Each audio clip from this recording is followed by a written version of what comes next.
Hello and welcome to Adam About. In this video I'm going to be talking about how to use hot tub chemicals and maintain the water, part 2.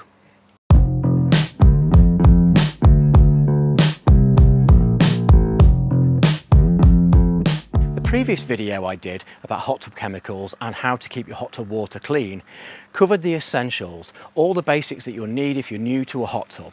If you've not watched that video and you want to learn how to use them, I suggest you look at that first on the link up there or down in the description below. That should give you all the information you need to get started. However, after I made that video, I got an awful lot of questions in the comments section. Some of them were the same questions again and again, so clearly I'd not covered everything I needed to cover. In this video, I'm going to attempt to cover all of those questions off to make sure if you watch both of the videos, you know exactly how to use all the chemicals and keep that water clean and fresh and ready to use.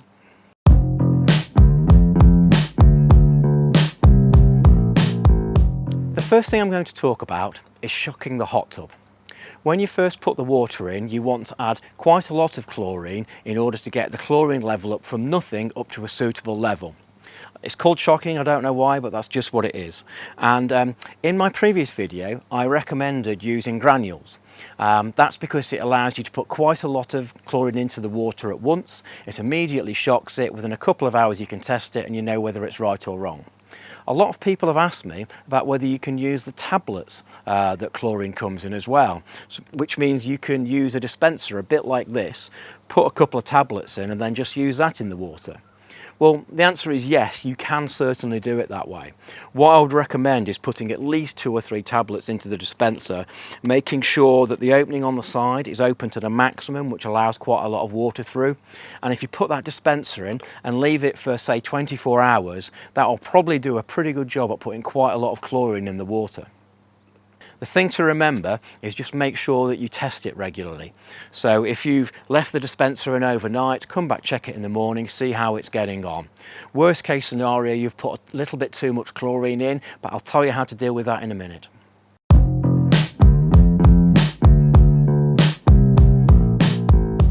One very common question I've been asked is what to do if you've put too much chlorine into your hot tub. Well, in reality, you don't need to worry about it too much. Firstly, the chlorine levels tend to go down naturally just over time. So if you just leave it a day or two, it will tend to drop. I would recommend not using the hot tub if you've got the chlorine levels really high. It can be damaging to the skin and it's just not ideal. It can sting your eyes and it's just not great. It shouldn't damage the hot tub, but there is a risk of it damaging your swimwear or any jewellery and things like that if you're wearing it. So I'd recommend lowering the levels a bit before you get in the water.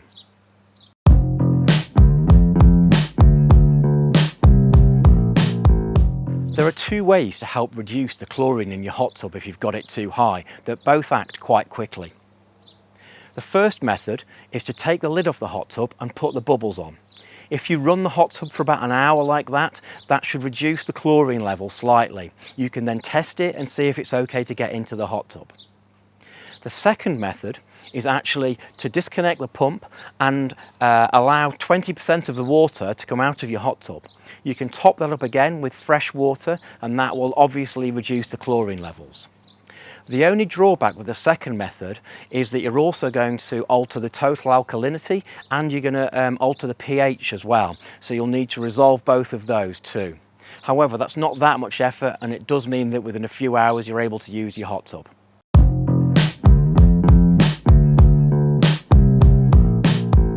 I've had lots of questions about the use of bromine as opposed to using chlorine in your hot tub to keep it clean. Bromine works in a very similar way to chlorine. It's about killing the bacteria in there and just making sure that sort of growths and bacteria can't develop and grow. It makes sure that the water stays clear and generally keeps it clean for use. There are some advantages of using bromine over chlorine. Firstly, it's a bit more sensitive on the skin, so if that's important to you, that helps. And secondly, when it's actually used, the chemical process by which it works doesn't deplete the bromine when it's actually killing off the bacteria.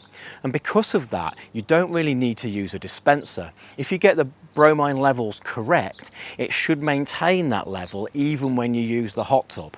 This means you don't need to check it as often and you don't need to keep on adding additional bromine. So the question is, should you use bromine or chlorine?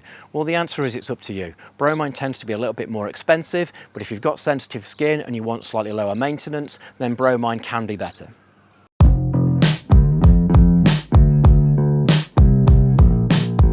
One common problem people seem to have is getting the total alkalinity too high when they're first getting the levels right in the hot tub. You can buy a product called Alkalinity Reducer, and that will help reduce that and get the total alkalinity down to a more acceptable level. It's made of an acid, muriatic acid I believe, and you add it to your hot tub in the same way you'd add other chemicals.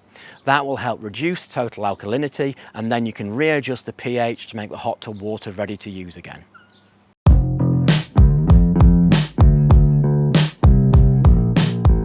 A very common question I get asked is how often you should replace the water in your hot tub, or more importantly, how long can you keep it in the hot tub before you have to replace it. Now, I'm very conscious that some people choose to keep the same water for 2 or 3 months at a time, and that's when they're using it every day. Now, that's probably fine, but I think there are a lot of caveats to that. Firstly, I think you need to make sure that you're checking and washing out the filter every single day, replacing it if it won't wash clean. You need to make sure you're on top of your chlorine levels, again making sure that they're always kept high, checking them every day. I think you also need to clean the water itself, so use a net to take out particles. You can also sort of get the Hoover accessories that scoop up bits of dirt from the bottom. And finally, I think you need to make sure that the people who are going in your hot tub are clean. And by that I mean not lots of makeup, not lots of fake tan, or even if they've just, not had a shower recently, the oils off the skin are going to make the water a lot dirtier and make the chlorine have to work a lot harder, and there's a risk that the water will just end up a bit dirty. Now personally, I would still stand by changing the water about once a month, or really kind of once every 10 to 20 uses. For me, I'm just comfortable with that. I don't mind doing the job. It doesn't cost that much to replace the water, and I'd rather have fresh water for myself and the other people using the hot tub.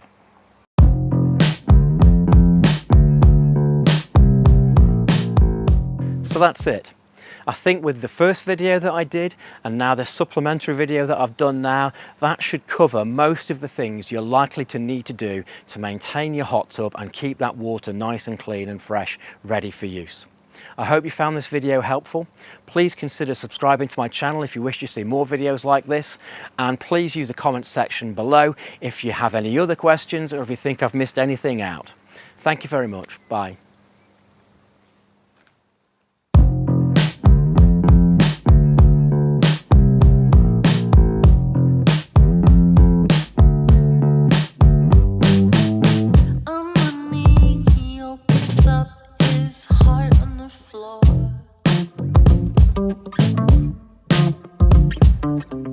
Been waiting for this moment, but she's not sure.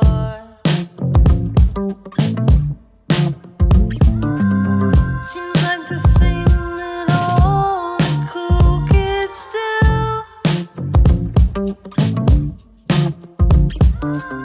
But something happens inside before you say I do.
It was a terrible time between the two of them.